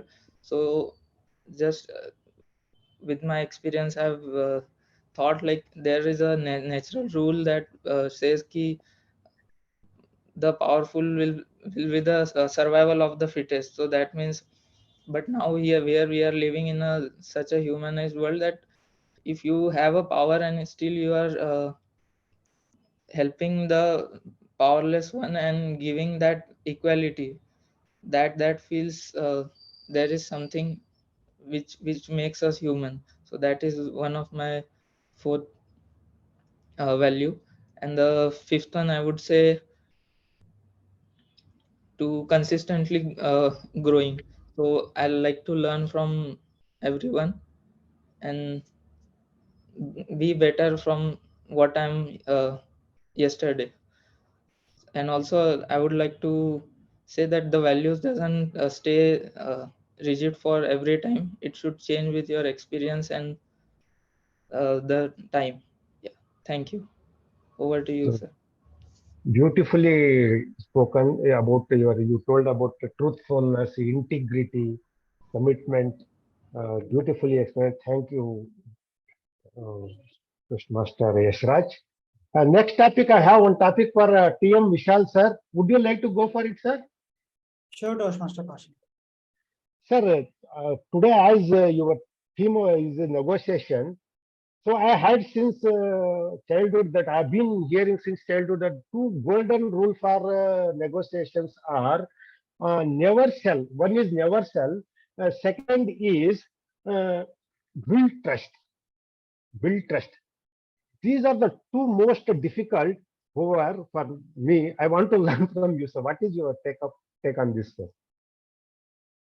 So I believe Toastmaster Pasha and dear guests, these are two very pivotal tenets for any negotiation to be successful, or in general in life, right? Because life is full of full of many journeys where we have to interact with lots of people. And I think trust is really key. And trust is something you cannot it cannot be monetary buyed or purchased or anything like that. It's you at your core self, right? It's you originally how you are. And if you present yourself originally to others, then it's quite evident that the other party will feel that the person is genuine. And once the person feels that the other person really cares about you, about your interest, and they also understand, right, that it's a transaction, it's a business transaction. It's just that they want to understand that you really care about me and you genuinely want to help me. If I absorb that, if I get that feeling, if I buy to that assumptions, then probably it doesn't matter to me if I sell a bit higher, because I'm getting a trusted partner. And that's why in my organization as well, right, when we have our clients, we kind of put ourselves and we bring ourselves as a trusted partner to our client. We just don't say that we are your business partners, but we are your trusted advisor, because we are in a consulting company and we can not do lots of things, but we can advise you so that you can go in the right direction. And that's why we put so much impetus on being a trusted partner. And when we put so much impetus, it follows that we have to learn so many new things. We have to stay ahead of the market so that we are giving you the value for which you are giving us the money. And for that, right, we put our deliberate practice that we are actually doing what you require.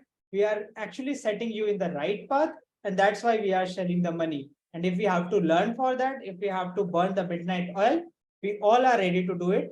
In return, we just want you to be a trusted partner. And once that happens, I think it's a long lasting relationship, right? The partnership, the everything goes for years and not just months or not just for a project, but you build this reputation. And that's why relationship building is most pivotal for any organization in these days. With this thought, over to you, Toastmaster Pasha. Thank you so much, Vishal, for your wonderful take up. You beautifully describe what are the importance of having integrity, truthfulness, originality to build the business like that. Thank you for the take up. Next, I would like to take Ayan. Would you like to go for the Yeah, topic, sure. Ayan? Yeah, sure. Yes. Your topic will be, how would you describe your future in 3 words, Ayan? How would you describe your future in 3 words, Ayan? I think stability in terms of, personally and like technically, if I like at work or something. So that is the first point, stability. Then second point would be like consistency. So like, and third would be like uh, growing. Grow part. So if you say the consistency, so like if what I'm doing right now, so I need to do this way or more, little bit better way in future. And yeah, last part would be like um, last part is yeah, growth. So growth is this factor. So it could be monetary or like professionally or personally. So growth is important, I feel. Yeah. So, and thank you for the take up. You beautifully explained about stability, growth, each and every factor. Thank you for the topic. Who would be going to who will take up the next topic?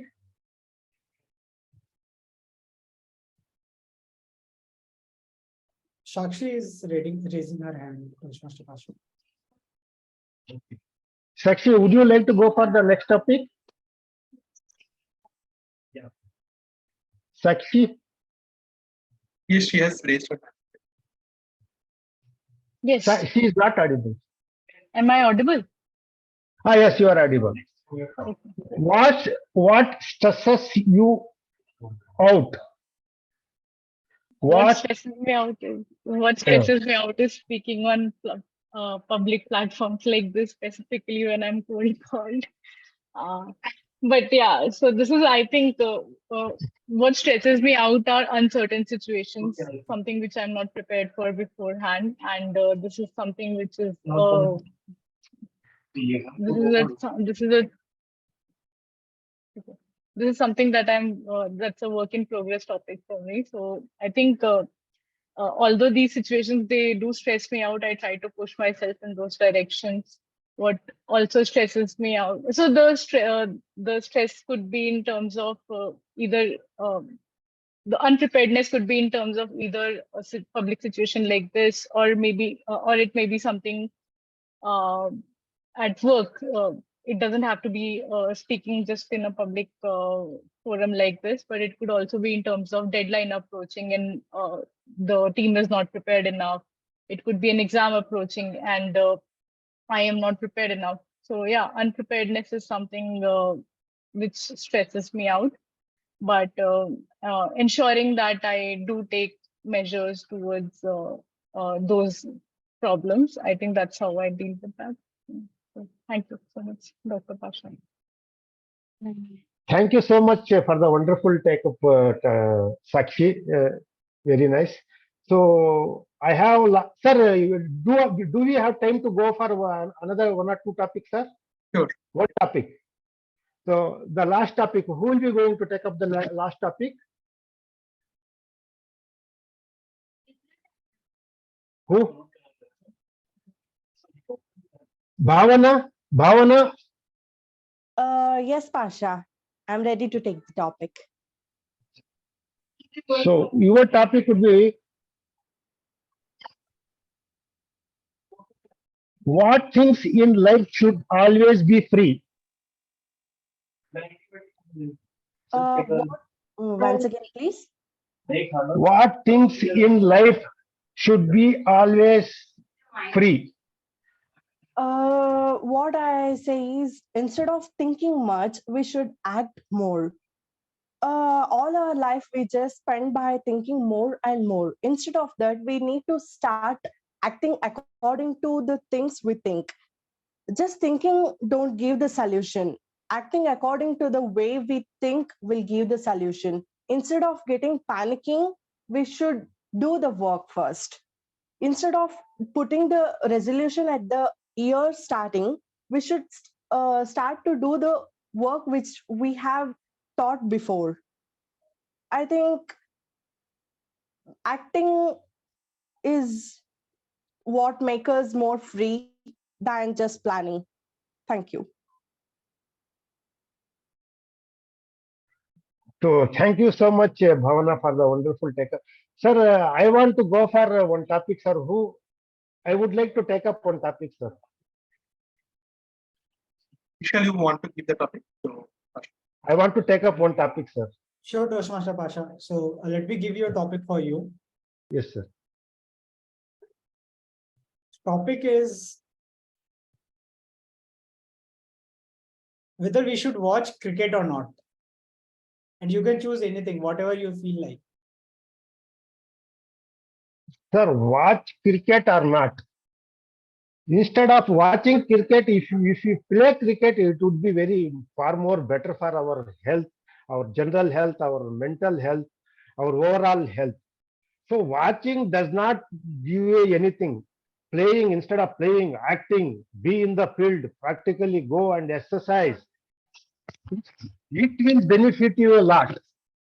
So watching, I think it is just a watch anything. So watching social media, watching cricket, football match, taking entertainment. I myself always suggest my children to do not sit and watch. Go, instead of go and play whatever game you want to play, because it has lots of benefit. Simply watching the wasting time. To me, simply watching means it is wasting time only. See, watching one or two times is be good. See, to watch, if you are watching and learning their knacks, how Virat Kohli plays, how someone bowls with the fast this thing, bowling. Learning knacks, learning tactics by watching 1 or 2 times would be very good.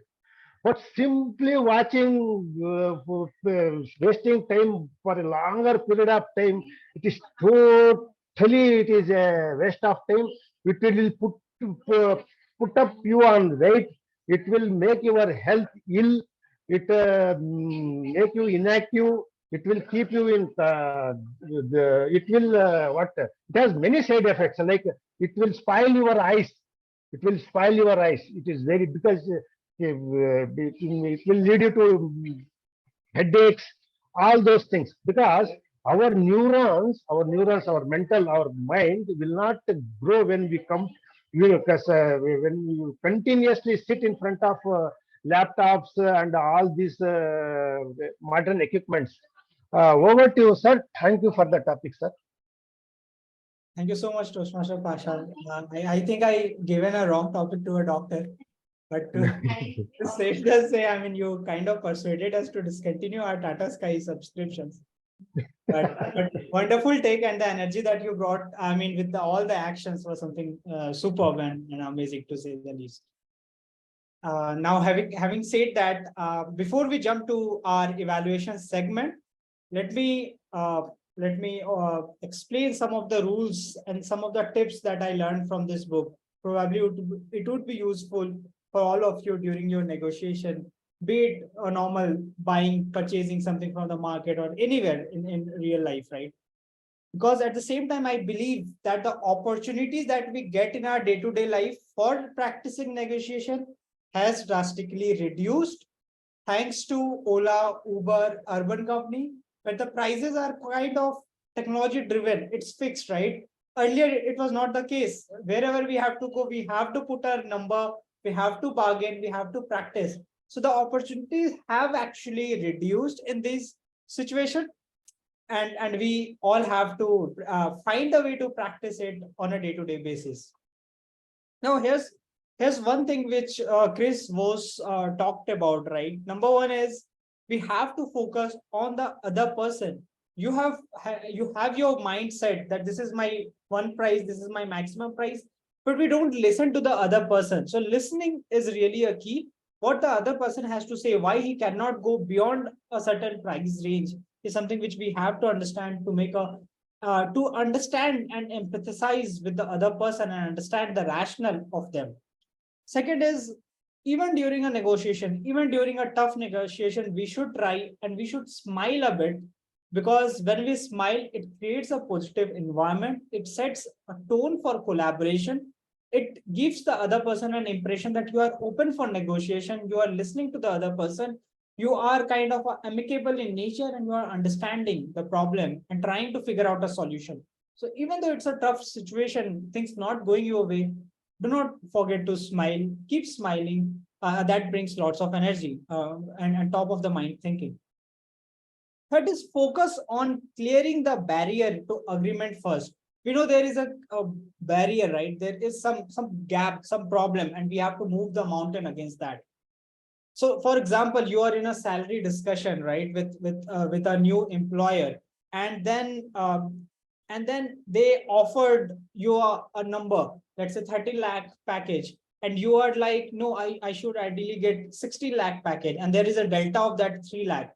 So you should understand why they are just sticking at 12 lakh. What's their problem? If they say, and you identify the problem, let's say you identified that they don't have approval to go beyond 12 lakh, right? Once you know that problem, you kind of provide a solution against that problem. For example, sir, I understand your budget is 12 lakh as you have mentioned, but let me promise you, if you give me this extra 3 lakh, probably I will be able to generate 6 lakh in profit. In general, it will be a 3 lakh profit for you, right? So that's kind of argument you can make once you understand what's the barrier of the other party. So have an open mind, understand the barrier. Lastly, I would say, so there's more in the offer, right? But lastly, what I would say, don't propose the number yourself. Let's say in a salary negotiation, let the other party tell a number which is there in his or her mind. You don't tell the number in first go. For example, there's an incident which the author has quoted that you are up for a salary negotiation for a new organization, and you quoted a number which is just 30% of your number, right, of your current salary. You quoted something like 15 lakh, and that person agreed, gave over, you got 15 lakh. And once you join the organization, you get to know, okay, even the lowest bracket in the company starts at 18 lakh. That precisely the 3 lakh you have wasted. So there is some anticipation, there is some saying that let the other person offer a number first, so that you know what the bracket it is. So that's very important. We don't or if you are buying a t-shirt, right, and then don't just say it should cost 500.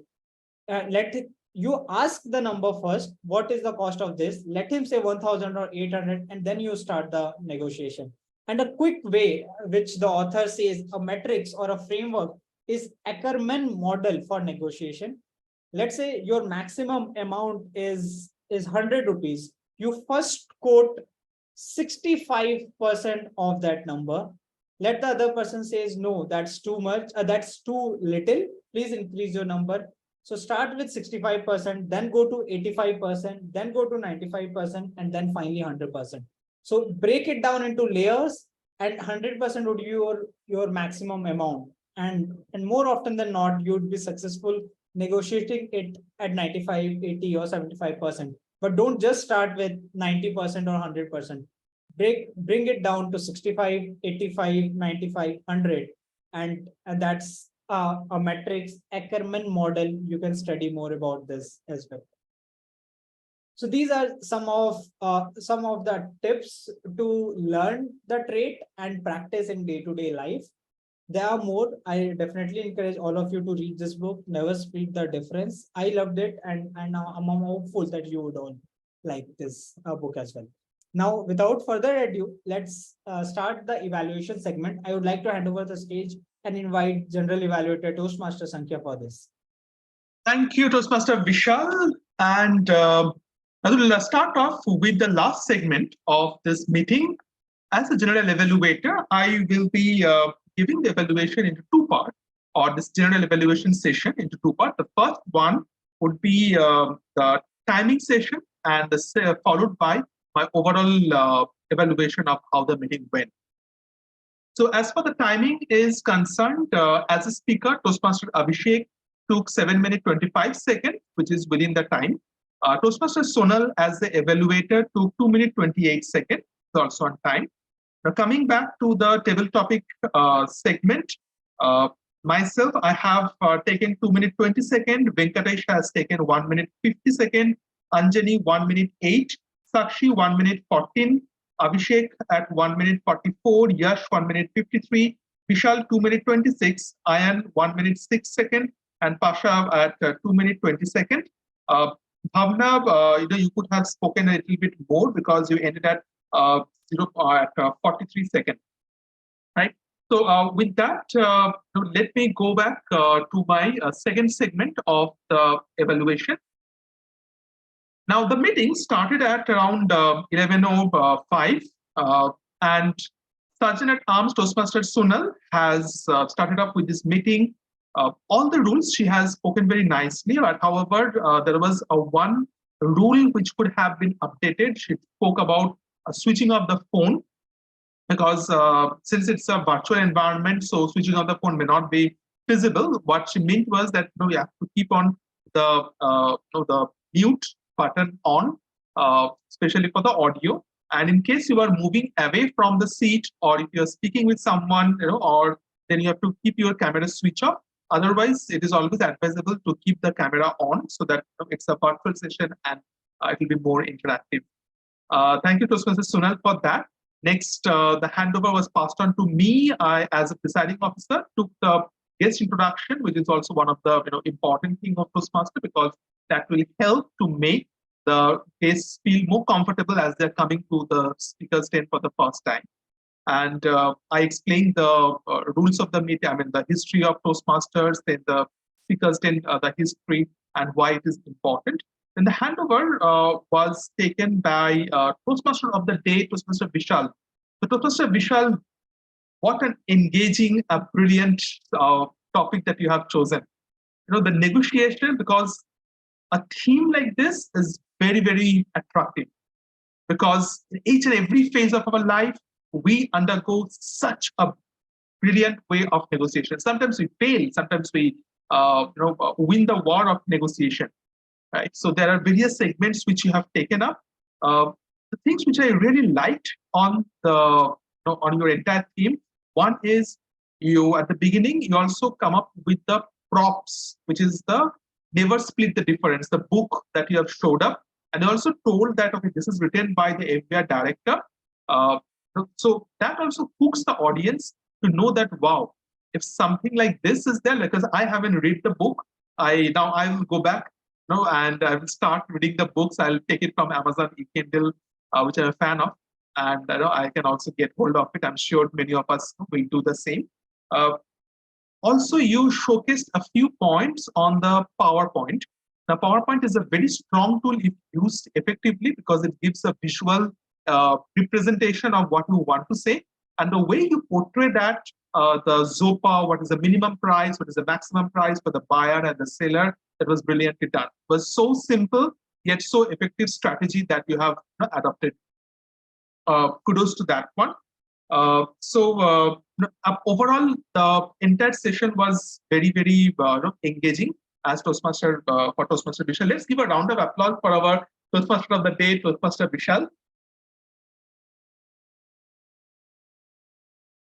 Great. And next, the baton was passed on to our Toastmaster Sonal as the evaluator. She has already given the evaluation.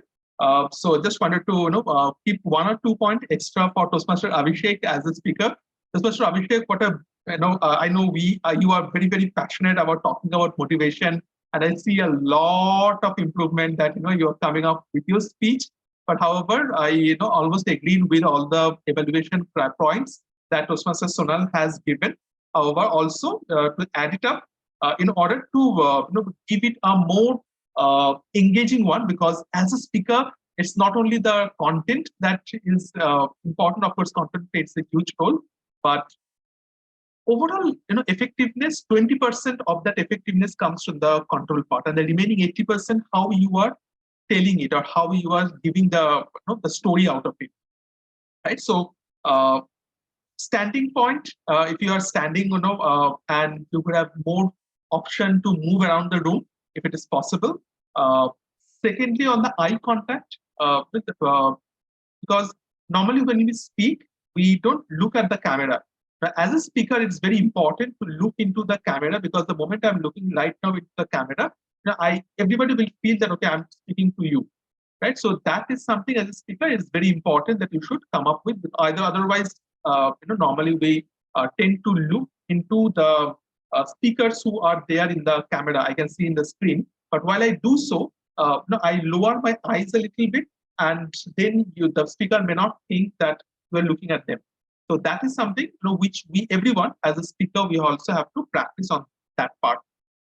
And also, your some props could have been a beautiful thing, to engage your story.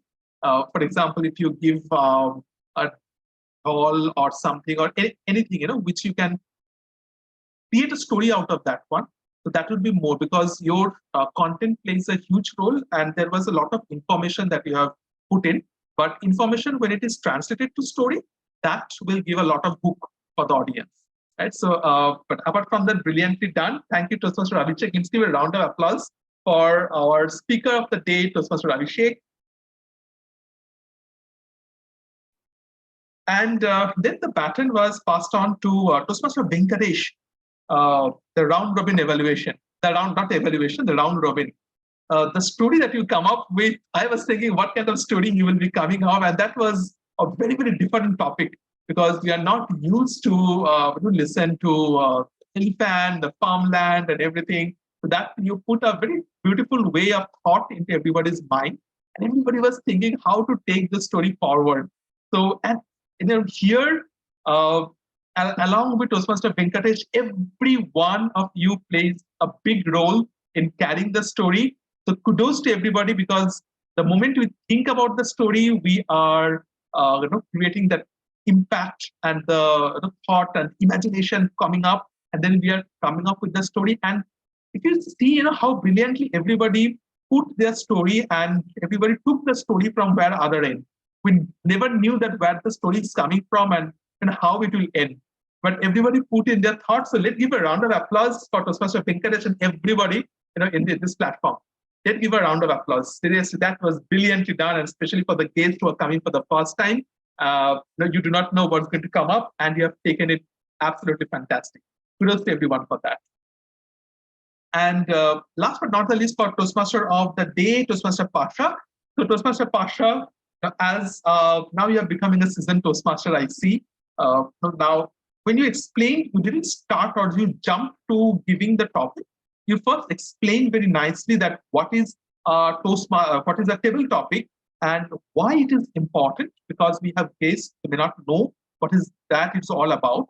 So you very brilliantly you spoke, and you're also giving the option for everyone either to nominate and then you come up with the topic. The topic was very easy to speak.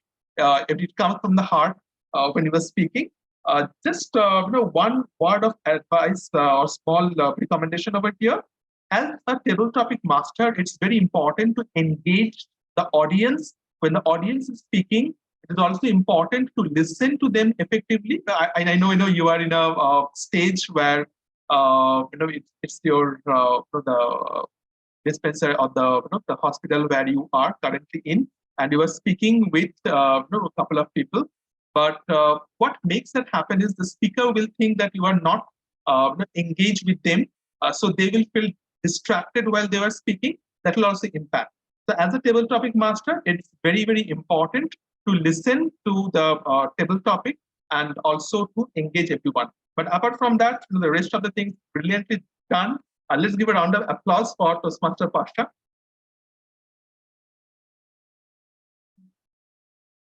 Great. So with that, we are in for today's session. And before we leave for the day, I just wanted to take a quick feedback from our guests. So everyone can, if you can switch on your video and tell us that what the thing that you love it. We'll start with Toastmaster Yash. Sure. Thank you for the opportunity, Toastmaster Sankhya. So I felt a very insightful session as it was my first time. I got to know different thoughts of different people, some insightful knowledge from Toastmaster Vishal. Then again, understood how we can come up and create our thoughts from the story we get.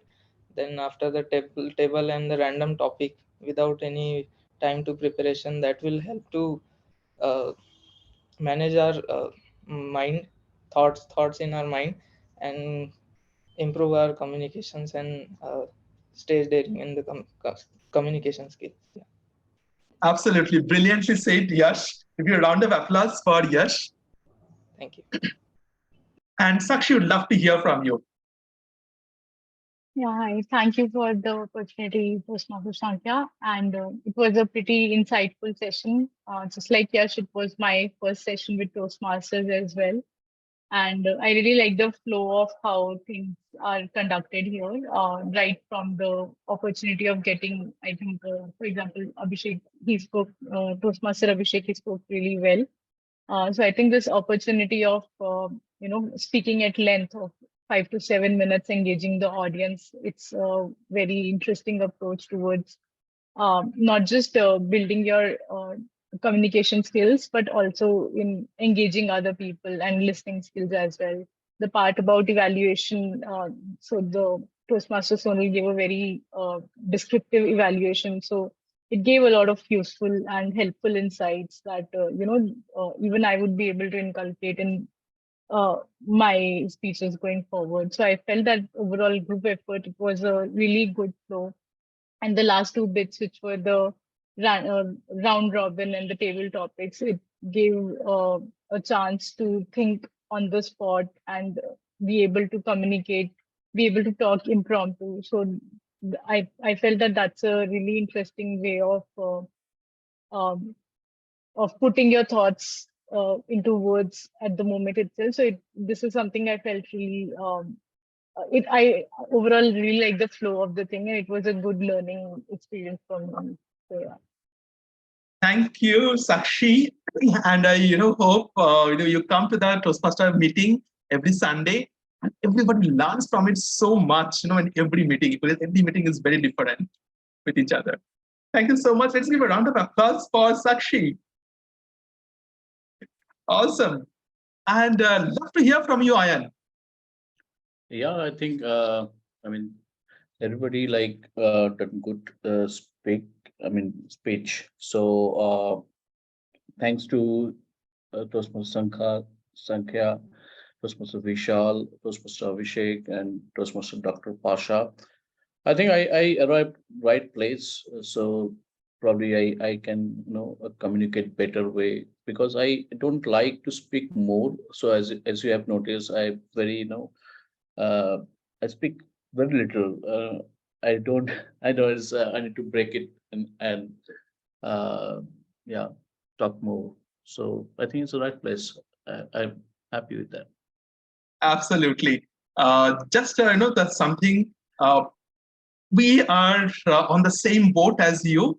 When we started off with our Toastmaster journey, like you are good, I would say I was worst, because I had a terrible feeling of speaking out in the public. And the first time I remember when I gave the impromptu speaking of the table topic, when mind got completely blank. It was like, oh, I don't know what was going to happen and what am I going to speak out. But you guys are fabulous in that one. And the more we speak, the more you will see there are a lot of changes within you. But I have seen it every Toastmaster, including myself. There will be changes because we're constantly training our minds into that zone. That's where you will see the difference. Yeah. Brilliantly. Thank you so much, Ayan. And let's a round of applause for Ayan. Thank you so much. Super. Vijay, would love to hear from you.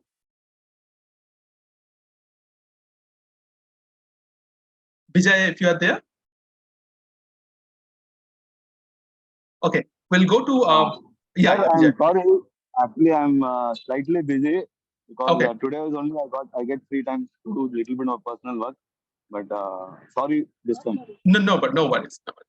Okay, Toastmaster Bhavna would love to hear from you. Yes, this is a really great opportunity for me as I'm very new to this Toastmaster. From this Toastmaster club, I really learned a lot. The energy of Vishal, seriously. Very nice, Vishal. Then I learned so many different concepts which I can really implement in my own team, family office club of Toastmaster. Really a great thing. I just simply joined the session, but this was really engaging and very much knowledgeable. Thank you so much, guys. Thank you. Thank you, Toastmaster Bhavna. Round of applause for Toastmaster Bhavna.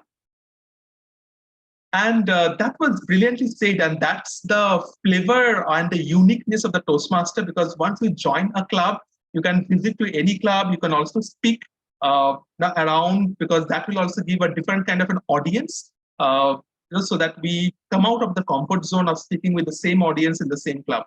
And that is something we always encourage. And that is the beauty of the Toastmaster. And so saying that, let me close as the presiding officer of today's meeting, our meeting number 312. And see you next week. And in case you want to connect with me for anything, whether it's a membership or whether you want to know more about the Toastmaster, please feel free to connect with me. My name is Toastmaster Shanko, and I'll be there in the guest group as well. With that, have a great weekend ahead, and all the best, and see you next week. Bye-bye. Thank you. Bye. Thank you.